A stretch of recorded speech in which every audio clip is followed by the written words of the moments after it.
Reach engagement follower কিভাবে down করতে হয় সেটার একদম জলজান্ত প্রমাণ হলো আমি। আসসালামু আলাইকুম, সবাই কেমন আছেন? আলহামদুলিল্লাহ, আমি অনেক ভালো আছি।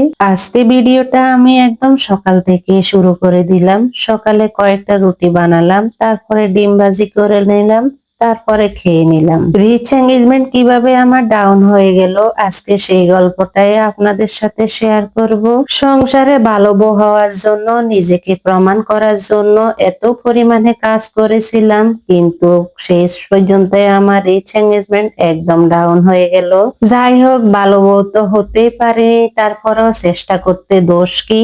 এত পরিমাণে বিজি ছিলাম এই কয়েকদিন, মনটাও বেশি ভালো ছিল না। তারপরও কি করব, কিছুই করতে পারিনি, ফেসবুকটাও সেভাবে চালাইতে পারিনি। শেষ পর্যন্ত আমার এঙ্গেজমেন্ট এত কমে গিয়েছিল, সেটার একদম জলজ্যান্ত প্রমাণ হলাম আমি। নিজে যেহেতু ভুল করেছি, আবার নিজের কাজটা নিজেকেই করতে হবে।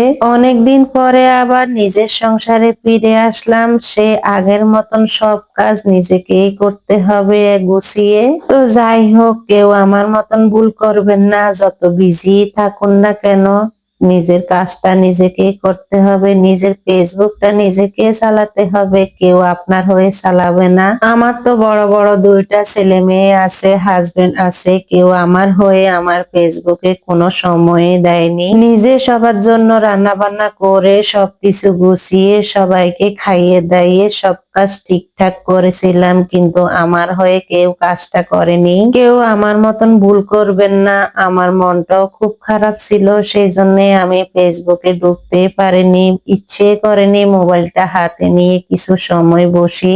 আমার নতুন পেজ এমন ভালো ছিল না এঙ্গেজমেন্ট, তারপরও এখনকার চাইতে অনেক ভালো ছিল।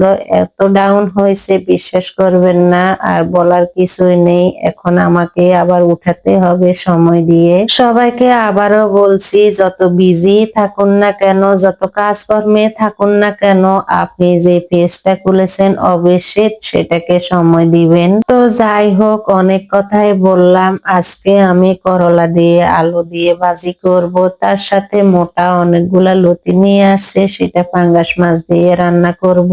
সাথে বাসায় এক বাটি মাংস ফ্রিজে ছিল, সেটাও গরম করে নিলাম। যে লতি খাবে না সে মাংস দিয়ে খেতে পারবে। সংসারে যখন বড় বউ হয়েছি, এখন বড় বউর অনেক দায় দায়িত্ব, ভালো হলেও করতে হবে, খারাপ হলেও আমাকে সব কাজ করতে হবে, সবার সব কথা শুনতে হবে। এটাই মনে হয় বড় বউদের নিয়ম। সবাই ঠিক মতন কাজটা আদায় করে নেয়, কিন্তু সম্মানটা সেভাবে দেওয়া হয় না। তো যাই হোক, সম্মান যদি কেউ না দেয়, তার থেকে সম্মান আদায় করাও যায় না, সেটা যার যার মনের ব্যাপার। নিজের ব্যক্তিগত অনেক ব্যাপারে আপনাদের সাথে আলাপ করে ফেলেছি, সবাই প্লিজ মাইন্ড করবেন না, একটু পাশে থাকবেন, নতুন বলে কেউ অবহেলা করবেন না। তা আজ এই পর্যন্তই, সবাই ভালো থাকবেন, আল্লাহ হাফেজ।